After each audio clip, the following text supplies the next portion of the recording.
স্বাধীনতার ৫৪ বছর পর আবারও আমাদেরকে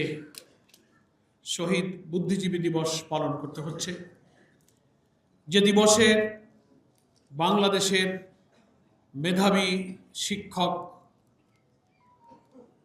একটি জাতি, একটি সভ্যতা বিনির্মাণে যারা অসাধারণ ভূমিকা রেখে থাকেন, কবি, সাংবাদিক, সাহিত্যিক, লেখক, শিল্পী, বাংলাদেশের এই সম্পদকে কারা স্বাধীনতার অর্থাৎ বিজয়ের প্রাক্কালে হত্যা করেছিল, পরিকল্পিত বেছে বেছে নৃশংসভাবে খুন করেছিল। ৫৪ বছর পেরিয়ে গেলেও বুদ্ধিজীবী হত্যার এই রহস্য আজও উন্মোচিত হয়নি। ঢালাওভাবে এদেশের রাজনীতির অঙ্গনে বাইরে থেকে যারা গুটি চালিয়ে বাংলাদেশের নতুন নতুন রাজনীতির বয়ান বা ন্যারেটিভ তৈরি করেন, এদেশের দিল্লির তাবেদাররা বুদ্ধিজীবী হত্যার ঘটনা নিয়ে তাদের প্রথাগতভাবে সমস্ত দায় দায়িত্ব ঘৃণিতভাবে জামাত ইসলামীর উপরে চাপাবার যে চেষ্টা করেছেন, তিলে তিলে ইতিহাসের অনেক ইতিহাস এবং তথ্য আবিষ্কার হচ্ছে যে এই হত্যার পিছনে দিল্লির পরিকল্পিত ষড়যন্ত্রের ভিত্তিতে ভারতীয়রা আমাদের এই সেরা সন্তানকে হত্যা করেছে। আজকে এমন সময় আমরা এই আলোচনা সভায় মিলিত হয়েছি। আমাদের জাতির সম্পদ ২৪শে জুলাই আন্দোলনের অকুতোভয়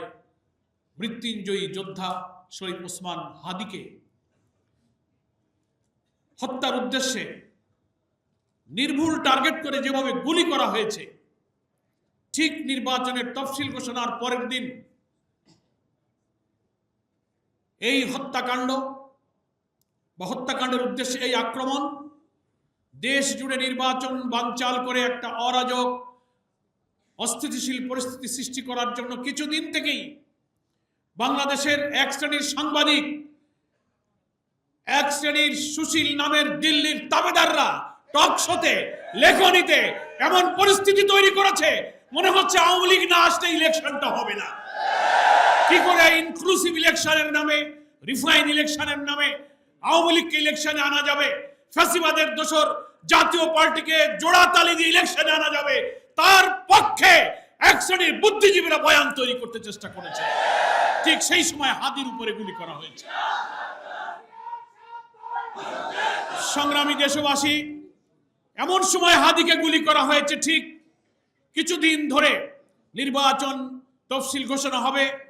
নির্বাচনের পোলারাইজেশন হচ্ছে, জনগণ উৎসব মুখর পরিবেশে ভোট দিতে যাবে। সেই নির্বাচনের ময়দানকে এমন একটা ন্যারেটিভের মাধ্যমে সাংবাদিক, লেখক, কলামিস্ট, বুদ্ধিজীবী, শিল্পী, সাহিত্যিকরা বর্ণচোরার মতো যারা ৫ই আগস্টের পর যারা লুকিয়ে ছিলেন, আমাদের সরকারের প্রশাসনের গোয়েন্দাদের ব্যর্থতার সুযোগ নিয়ে তারা আবার মাথা খোলস বেরিয়ে দিয়ে তারা আবার এই দেশকে দিল্লির তাবেদার বানাবার চক্রান্তে লিপ্ত হয়েছে।